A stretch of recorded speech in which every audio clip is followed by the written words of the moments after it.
Je continue dans cette seconde partie et je continue avec la dissection de l'aorte. Je parlais de l'asymétrie des pouls, de l'asymétrie des pressions artérielles entre les deux bras. Nous avons aussi, nous pouvons ausculter également un souffle d'aisance aortique qui est dû à la désaxation de l'anneau aortique dû à cette dissection et qui va entraîner ce souffle d'aisance aortique et qui est également un souffle qui fugace, donc qu'on peut ausculter maintenant et qu'on ne va pas ausculter dans quelques heures. L'électrocardiogramme est le plus souvent normal. La radiographie thoracique de face, si la dissection se produit sur une aorte qui n'est pas anévrismale, qui n'est pas dilatée, la radiographie thoracique de face serait normale. Si ça se produit sur un anévrisme de l'aorte ou une ectasie de l'aorte, nous allons avoir un élargissement du médiastin qui est le signe de l'ectasie ou de l'anévrisme aortique. Comme examen complémentaire, nous avons le choix entre des examens qui sont le plus souvent égaux. Et nous allons choisir l'un ou l'autre en fonction de sa disponibilité et de son accès. Si je suis urgentiste et que je suis au niveau des urgences avec des radiologues et un scanner à côté, je vais demander un angioscanner aortique qui va bien sûr montrer cette dissection avec la porte d'entrée, la porte de sortie, etc. Si je suis cardiologue aux urgences de cardiologie et que j'ai un appareil d'échographie avec une sonde ETO à disposition, je vais faire donc une échographie transœsophagienne qui va montrer la même chose. Un orifice d'entrée, le foie chenal, le pharynximal et l'orifice de sortie. Avant de faire ces examens, nous devons tout d'abord essayer de réduire le risque d'extension rapidement en baissant la pression artérielle de façon rapide. Nous allons utiliser des vasodilatateurs. Ce que nous avons à disposition, c'est la nicardipine à la seringue électrique pour essayer de réduire la pression artérielle à moins de 12 ou à 120 mm de mercure. En plus des vasodilatateurs, nous allons utiliser les bêta-bloquants. Les bêta-bloquants qui vont non seulement baisser la pression artérielle, mais surtout réduire la force d'éjection. Parce que ce qui va aggraver la dissection, c'est la force d'éjection du ventricule gauche qui va éjecter au niveau du foie chenal et du vrai chenal. En éjectant au niveau du foie chenal, il va pousser et aggraver la dissection. Et donc, nous allons réduire cette force d'éjection en donnant un inotrope négatif qui est le bêta-bloquant. Après le résultat des examens, et lorsque nous avons confirmé le diagnostic, le traitement est chirurgical et rapide, urgent. C'est l'urgence chirurgicale par défaut ou l'urgence chirurgicale par excellence. Le chirurgien, que va-t-il faire? Il va découper la partie de l'aorte qui est disséquée, il va la remplacer par un tube le plus souvent un tube synthétique. Si la dissection atteint la partie proximale de l'aorte et donc la valve aortique va être changée, et donc il va utiliser un tube avec une valve. Il va couper l'insertion des coronaires pour les réinsérer au niveau du tube valvé. C'est ce qu'on appelle l'intervention de Bentall.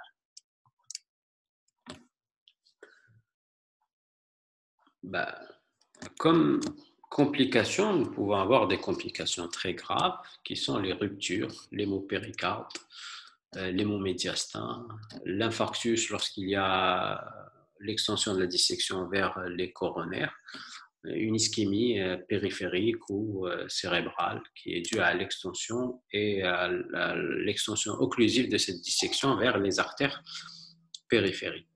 Voilà, nous avons fini avec la douleur thoracique. Pour résumer, le patient qui consulte pour une douleur thoracique aiguë doit être reçu rapidement, examiné rapidement.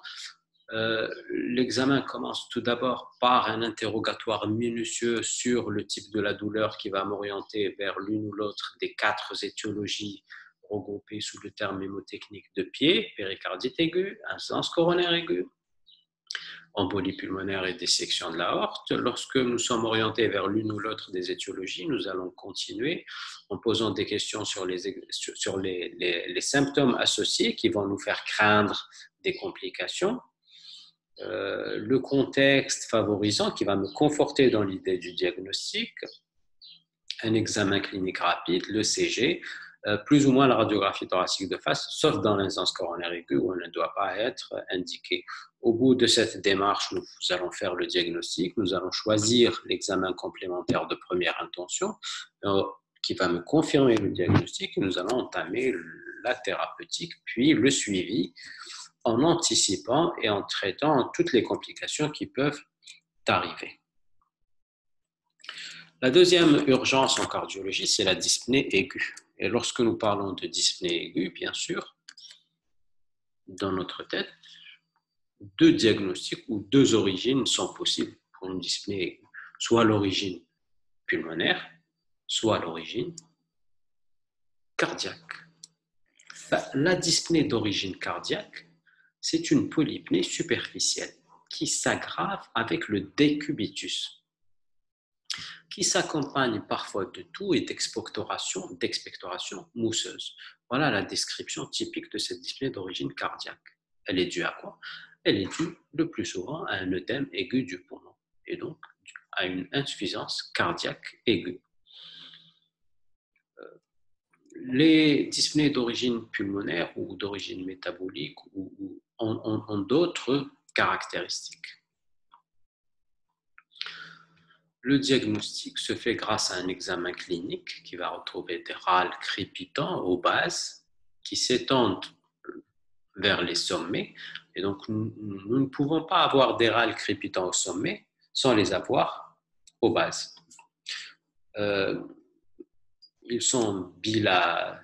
Ces râles sont bilatéraux.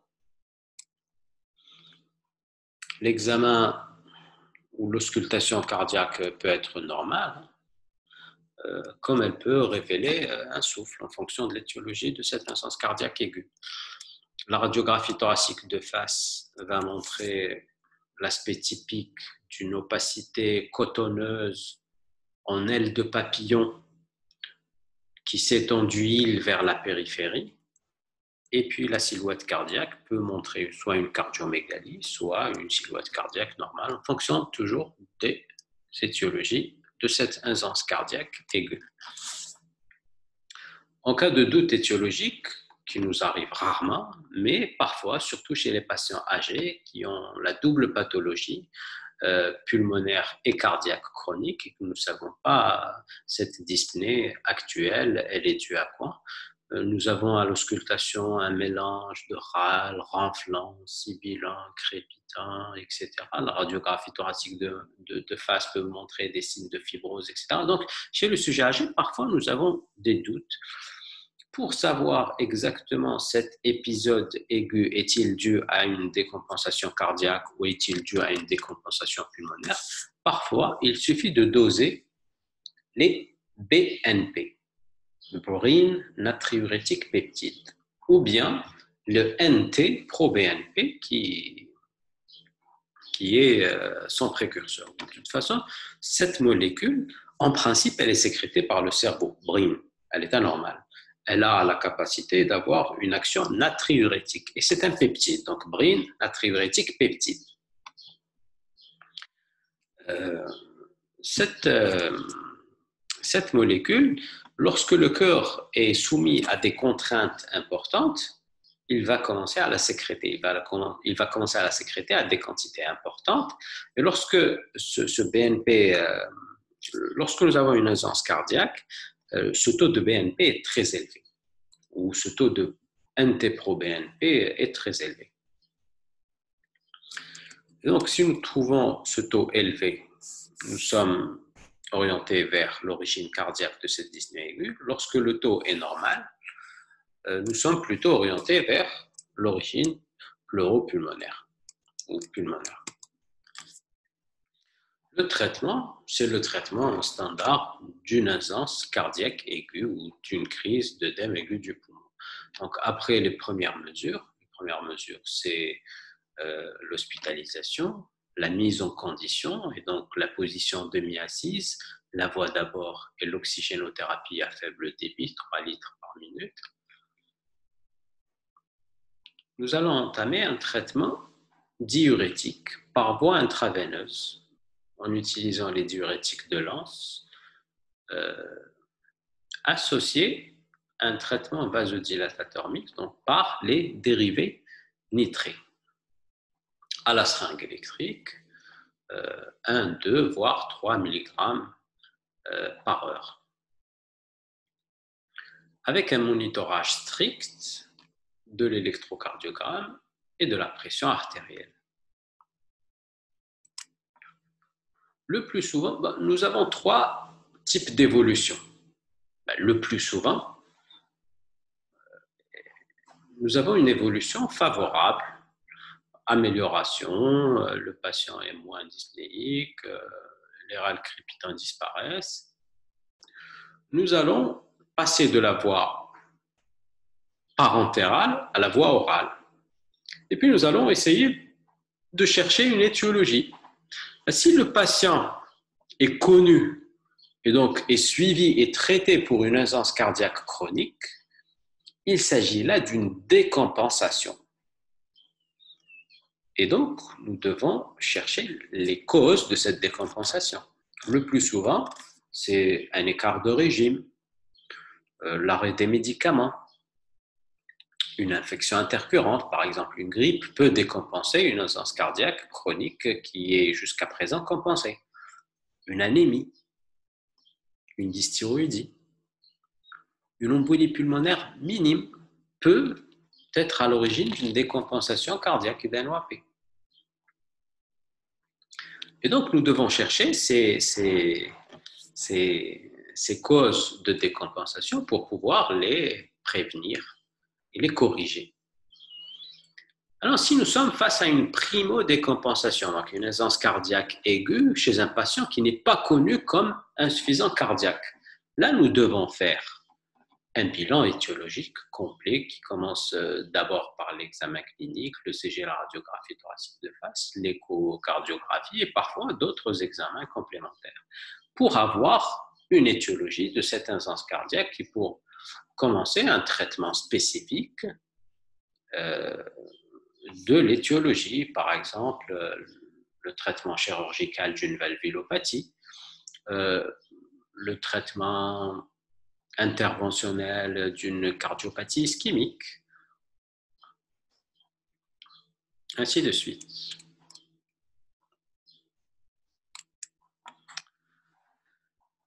La seconde évolution, c'est une évolution qui est défavorable, qui est heureusement rare, mais qui est possible, c'est l'épuisement respiratoire.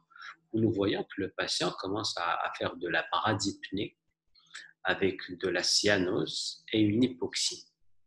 Là, notre conduite à tenir doit s'orienter vers une aide respiratoire mécanique grâce à la CPAP, donc à la pression positive, à la respiration sous pression positive grâce au masque ou bien à l'intubation. Nous pouvons avoir une autre évolution défavorable qui est également heureusement rare, qui est l'épuisement cardiaque. Et ça va se manifester par, au début, la baisse progressive de la pression artérielle jusqu'au signe d'hypoperfusion. Nous ne pouvons plus donc donner le traitement et nous sommes face à un dilemme. Ce qu'il faut, c'est essayer de booster le cœur en utilisant en premier les inotropes positifs tels que la dobutamine jusqu'à la dose maximale qui peut être associée à la dopamine. Et puis, si ça ne marche pas, nous pouvons avoir recours à des aides mécaniques et donc des appareils qui vont aider le corps mécaniquement.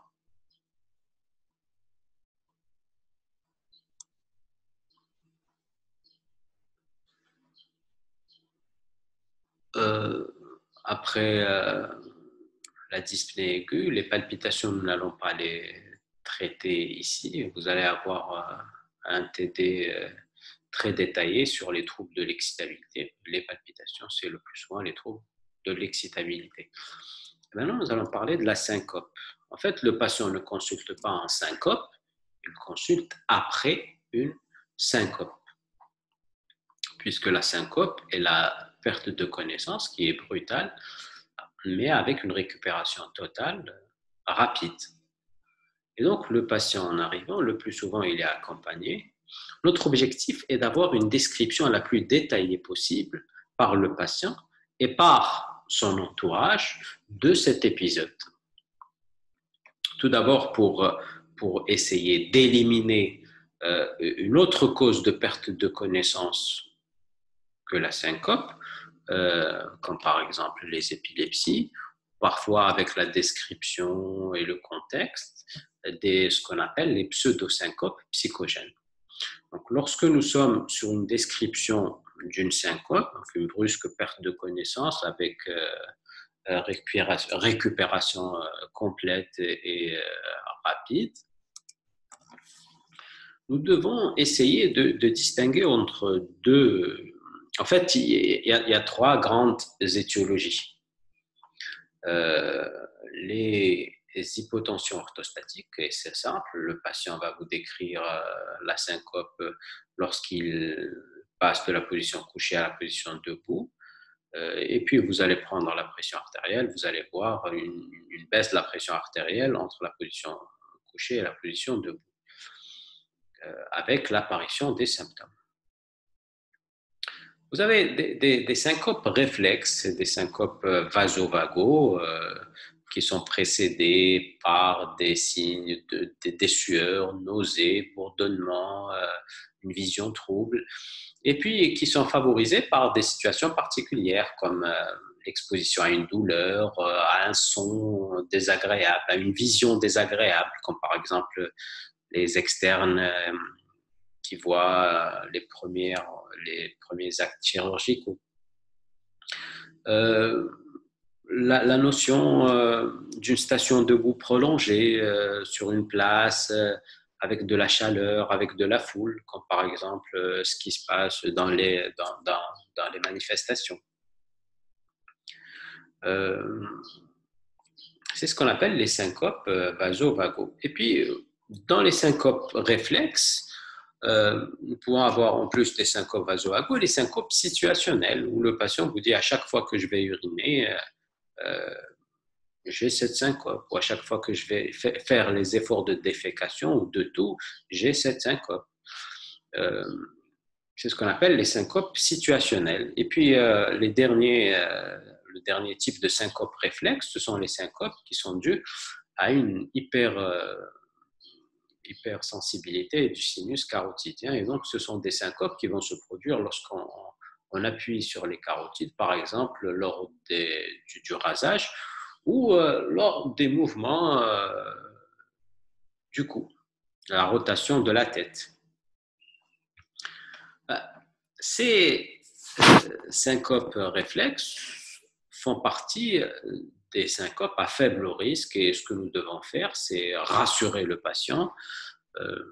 Lorsque ce n'est pas répété de façon habituelle, nous n'allons donner aucun traitement ni aucune exploration lorsque c'est évident. Comme signe comme autre signe qui me disent que ces patients sont à faible risque, c'est lorsqu'ils vous rapportent la notion de syncope. Ils vous disent que j'ai ça depuis des années et que j'ai été exploré, il n'y a rien de particulier, pour rassurer le patient et le libérer. Bien sûr, lorsque l'examen clinique est normal et l'électrocardiogramme est normal. Alors, la troisième grande étiologie, c'est l'origine cardiaque. Et là, c'est un peu plus dangereux, qui va nécessiter une exploration et une prise en charge. Et tout notre objectif au niveau des urgences, c'est de chercher les signes qui vont me dire que ces patients sont à risque et qui nécessitent une hospitalisation et une prise en charge. Par exemple, lorsqu'ils vous disent que la syncope a été précédée de douleurs thoraciques, de céphalées, de palpitations. Lorsque la syncope s'est produite durant un effort, lorsque la syncope s'est produite en position allongée, alors que le patient est allongé. L'absence de prodrome, l'histoire familiale de mort subite, les syncopes en position assise sont également des signes de mauvais pronostic ou de risque, de haut risque. Les antécédents de cardiopathie sévère, par exemple, le patient vous dit il est suivi, il est traité pour une cardiopathie ischémique, il a fait un infarctus, il est traité pour une insuffisance cardiaque, il a une dysfonction ventriculaire gauche. Si l'examen clinique va révéler une pression artérielle qui est basse et inexpliquée, une fréquence cardiaque également basse et inexpliquée, des signes d'hémorragie digestive, par exemple. Lorsque l'auscultation va retrouver un souffle systolique, lorsque le CG est pathologique et va trouver des troubles de la conduction, des troubles de l'excitabilité, des troubles de la repolarisation, un QT long, un QT court, des signes de dysfonction de pacemaker. Tout ça va m'orienter vers le haut risque qui va nécessiter l'hospitalisation et la prise en charge, l'exploration et la prise en charge de ce patient. Et enfin, l'arrêt cardiaque que vous pouvez avoir au niveau des urgences de cardiologie, au niveau du service de cardiologie, mais que vous pouvez avoir partout. Et l'intérêt, lorsque vous êtes médecin, est tout d'abord de faire le diagnostic. Lorsqu'il y a une brusque perte de connaissance, vous devez vous rapprocher. Si vous avez un stéthoscope, c'est simple, vous allez ausculter, il n'y a pas de bruit de cœur. Si vous n'avez pas de stéthoscope, que vous êtes dehors, vous pouvez essayer de palper le pouls fémoral. Lorsqu'il n'y a pas de pouls fémoral, nous sommes face à un arrêt cardiaque. Vous vous rapprochez pour voir si le patient respire, vous allez voir, lorsqu'il fait un arrêt cardiaque, il est généralement un arrêt respiratoire associé. Et donc, que fait-on ? Tout simplement commencer le massage cardiaque externe. C'est tout ce qu'on peut faire lorsqu'on est dehors et lorsqu'on est seul. Massage cardiaque externe, on essaie d'appeler le secours. S'il y a quelqu'un qui peut nous aider, il appelle d'abord les secours. Ensuite, il vous aide à faire une respiration artificielle. Chaque 30 battements, ce qui est recommandé, c'est chaque 30 battements, faire une respiration artificielle. Bien qu'il faudrait plus insister sur le massage cardiaque. En plus du massage cardiaque, si vous faites partie du personnel soignant et que vous avez... non, avant. Si vous êtes dans un endroit où vous avez accès à cet appareil, c'est ce qu'on appelle le défibrillateur semi-automatique. En Algérie, vous pouvez voir ça à l'aéroport international, vous pouvez avoir ça au niveau du stade du 5 juillet, par exemple. Dans d'autres pays, vous pouvez avoir ça un peu partout dans les endroits publics. Donc, si vous avez la possibilité d'avoir ça, vous allez l'ouvrir, vous allez suivre le mode d'emploi. Généralement, il y a 2 patchs à placer au niveau du sternum et puis 2 boutons. Le premier bouton pour allumer, le deuxième bouton pour dire OK. Cet appareil va détecter la fibrillation et vous dit je détecte une fibrillation, est-ce que je choque? Et vous n'avez qu'à appuyer sur le bouton oui pour choquer. S'il ne détecte pas de fibrillation, il vous dit je ne détecte pas de fibrillation, donc le patient est en asystolie, on continue le massage.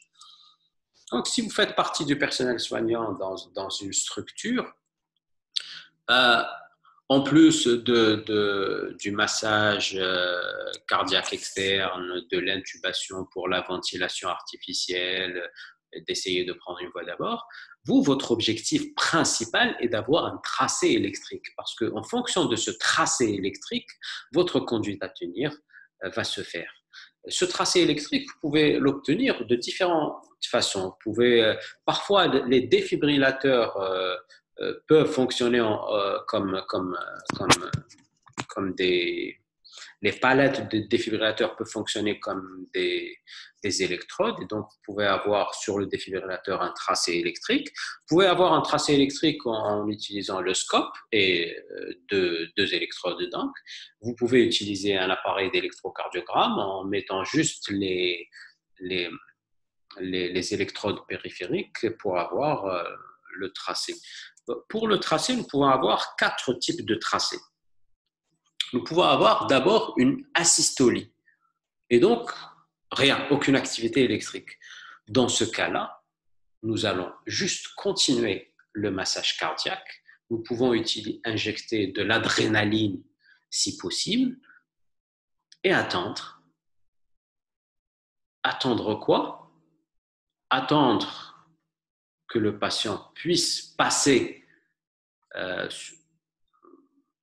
puisse avoir une activité électrique et donc qui pourrait être choqué, comme par exemple la fibrillation ventriculaire, ou bien rester en asystolie. S'il reste en asystolie, à un moment donné, nous devons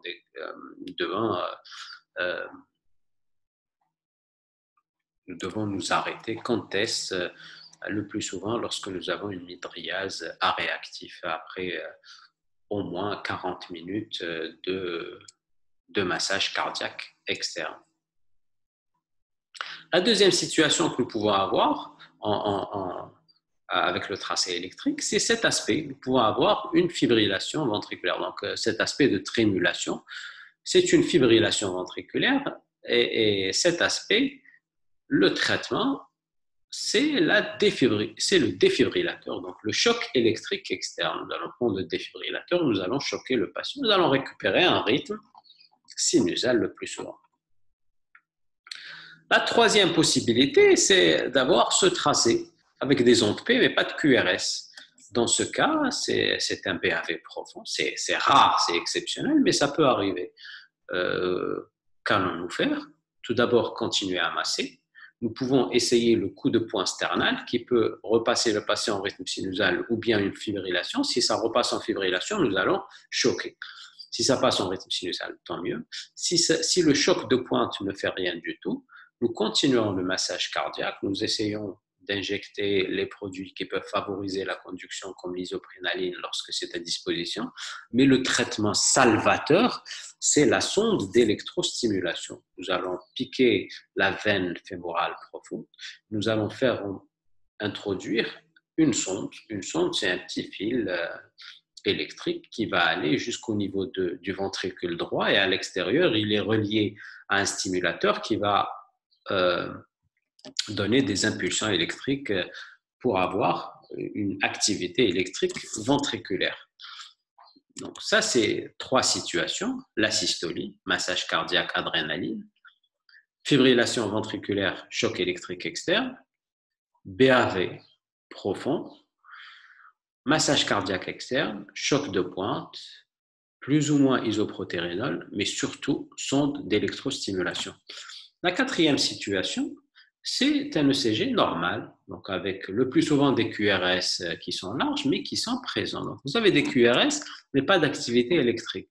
Pourquoi? Nous sommes face à une dissociation électromécanique. Il y a une activité électrique, mais il n'y a pas d'activité mécanique. On peut voir ça dans les ruptures cardiaques qui seront dues à un traumatisme, un coup de couteau, un traumatisme en décélération, les accidents de circulation, mais également après un infarctus. L'une des complications les plus graves de l'infarctus du myocarde, c'est la rupture de la paroi libre qui va faire sortir le sang à l'extérieur.